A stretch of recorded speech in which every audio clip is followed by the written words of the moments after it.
Porque você pode estar no momento em que tanto conteúdos, tá todo mundo usando inteligência artificial, ela vai gerar conteúdos que são tipicamente gerados por inteligência artificial. E talvez nós, humanos, não tenhamos a capacidade de falar, pô, isso aqui foi gerado por inteligência artificial.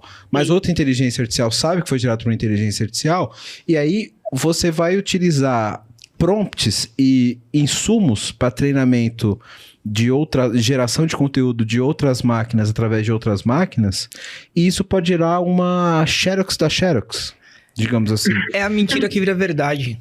E qual que é a consequência disso de fato? Isso pode gerar um output empobrecido lá na ponta, de fato? Eu não sei se empobrecido, mas você pode gerar grandes confusões lá na frente. Empobrecido é uma palavra muito difícil de você dizer, putz, é pobre ou não.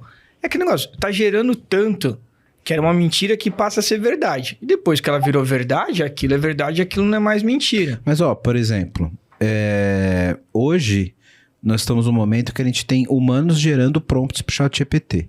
Se eu tivesse inteligências artificiais gerando prompts pro ChatGPT, qual que é a recursividade disso na linha do tempo? Você tá colocando no prompt, tá colocando o seu dado, mas o treinamento que já foi feito ali por trás é gigante. Ele já existe. Ele já existe. E é muita informação gerada. Eu acho difícil chegar no resultado pobre, sabe? Nesse caso. Não vai gerar pobre. Peraí, que agora... O que poderia acontecer é assim... Agora eu quero polêmica. O que poderia acontecer é o seguinte, imagina que de repente todas as empresas começam a adotar, por exemplo, o GitHub Copilot, tá? Aí você poderia ter, né, um fenômeno que seria as pessoas codando muito parecido. Não, mas porque a resposta do modelo, ela tem um padrão. Aí eu falaria mesmo, porque aí não tem mais problema de código. Ela tem um padrão. A mesma coisa se todo mundo usa ChatGPT. Isso, ela tem um padrão também. Colocar um cenário Só que isso é hipotético. muito difícil. Vou colocar um cenário hipotético.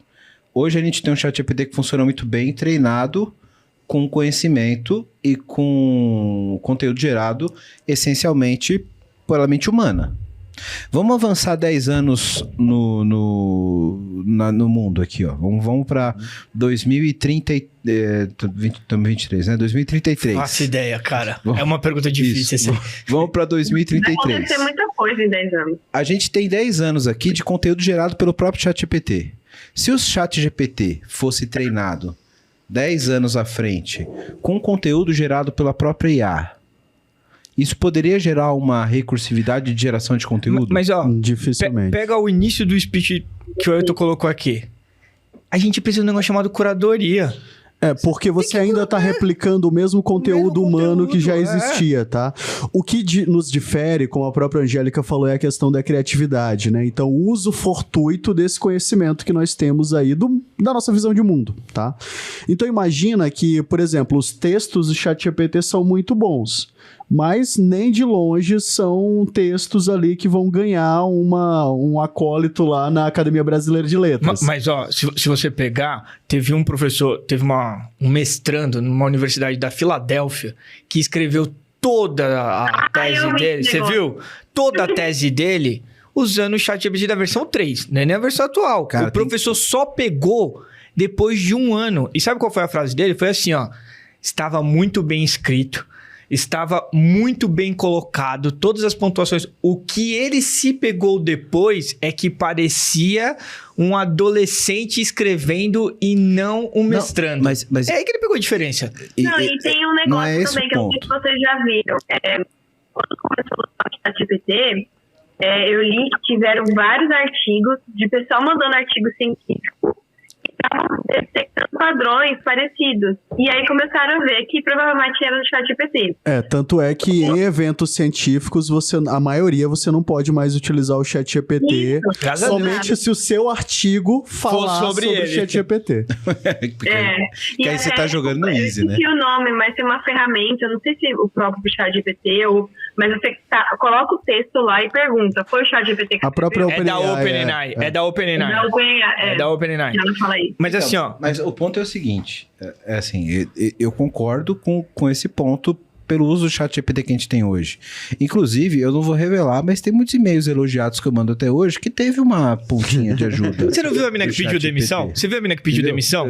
A mina foi pedir demissão e ela falou assim, não sei como pedir demissão. ChatGPT, como como é que eu peço demissão? O que eu acho legal é que assim, tem muito a ver com o prompt que você faz e a gente naturalmente tem prompts, uso da linguagem de maneira totalmente diferente, tá? Mas assim, lembra que aquilo ali tá treinado na base de dados aberta, né? Isso, e então ele é um coder mediano, ele é um escritor que passaria ali um aperto na faculdade de letras, mas passaria. Mas, gente, o que eu quero questionar é a qualidade da fonte de dados. O ChatGPT, ele é o que é hoje porque ele tem uma tonelada de dados gerada por humanos de qualidade, onde ele foi treinado. E o ponto... Então, se você for comparar com a qualidade do conteúdo humano, de fato, a qualidade é ruim. Esse que é o negócio. Sim, mas esse não é o ponto exatamente da qualidade, mas da recursividade. O que eu quero dizer é, como seria o ChatGPT se ele tivesse sido treinado por conteúdo gerado pelo próprio ChatGPT? Mas ele seria o mesmo. Ruim. Ele seria o mesmo. Mas assim, se a base de dados é ruim, o resultado é ruim. Por quê? Porque ele estaria replicando o mesmo conhecimento que ele tem hoje. Agora, uma coisa que eu acho que é difícil isso acontecer assim no mundo, porque não vai ter só dado o ChatGPT mesmo, que muitas pessoas começarem a usar. Você tá no seu celular, você tá digitando, você tá mandando áudio, você tá... Mesmo que a pessoa não...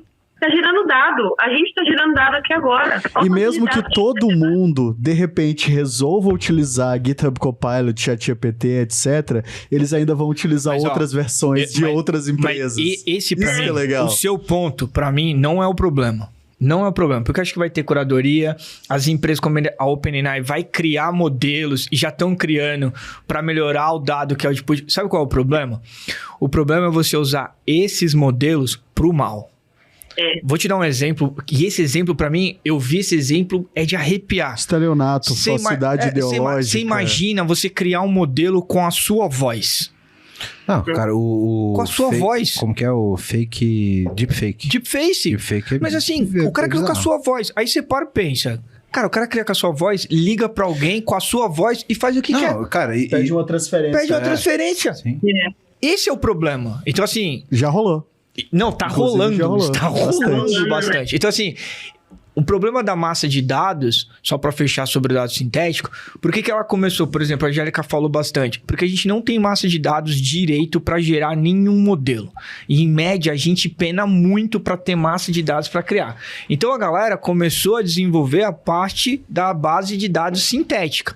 Foi aí que os modelos começaram a ganhar bastante estrutura, porque não tem o dado. Preciso criar o dado, né? Porque se eu esperar ter dados, eu não vou conseguir ter modelo nunca. Então, começa a desenvolver. Só que agora eu estou criando dado, que nem a Angélica falou. Tem um exemplo que você tem uma imagem e ele gera várias imagens. Mas o que ele faz com a imagem? Ele vai virando a imagem em várias posições diferentes para que ele tenha dado. Então, assim, cara, eu tenho uma dificuldade de entender a entropia dessa parada, mas isso vai para outro episódio, porque se eu tenho uma capacidade de gerar uma imagem e essa imagem ela tem um grau de informação fornecida e eu faço uma variação dela, como que ela pode ter valor para gerar uma... Pensa que geralmente o valor... ele tá justamente você comparar as diferentes classes que você tem, tá? Um exemplo que eu dou para os meus alunos é o exemplo lá da visão computacional aplicada nos carros autônomos, tá? Ele tem que ter a mesma quantidade de treinamento para as diferentes placas de trânsito que existem aí no mundo todo, tá? Então imagina que de repente tem uma placa que é menos utilizada e você tem menos conhecimento dela. Mesmo assim eu vou ter que ir lá criar dados sintéticos para poder parametrizar com que todas tenham o mesmo número de exemplares ali. Cara, é só para garantir a aprendizagem. Não é que aquilo vai fazer muita diferença. Mas pela teoria da entropia, uma imagem que variou de uma criação que eu tenho, ela tem a mesma quantidade de informação. Não necessariamente. Para o modelo, não. É porque, por exemplo, assim, a informação talvez que ele vai replicar, por exemplo, você pega uma imagem, e talvez ele pode considerar fazendo a média do meu pixel, né? Quanto que eu vou ter de valor? Qual que é o desvio padrão? Quanto que eu vou pegar parâmetros estatísticos. E a partir desses parâmetros estatísticos eu vou criar novas imagens para que elas vão ter os mesmos parâmetros estatísticos, mas ela vai misturar. Vai estar diferente. Pode ser. É como se fosse um item diferente, apesar de ser baseado no mesmo item original, digamos assim. Agora, a loucura foi que ano passado, se não falha a memória, no concurso de fotografia mundial, que ganhou foi uma imagem gerada por uma inteligência artificial. É, muito doido. Elas estão ficando de muito boa qualidade. Estão começando a... Inclusive artisticamente, né? Porque a quantidade de dados começando é grande, a ludibriar a visão humana, tá? Sim. Uma coisa que é legal, não sei se vocês já viram esse artigo, pegaram partitura de Beethoven Eu vi. e aí utilizam um algoritmo generativo AI para criar uma nova partitura. Porque Beethoven, ele compunha muito, né? Então ninguém assim, conhece todas as músicas de Beethoven. E aí perguntaram, tipo, essa música de Beethoven ou não. E teve vários que não conseguiram identificar se era do Beethoven ou se era do algoritmo. Qualquer problema que você tiver um estilo muito específico, né? Então, música, texto, etc. Essas ferramentas são extraordinárias e elas conseguem alcançar resultados brilhantes, tá?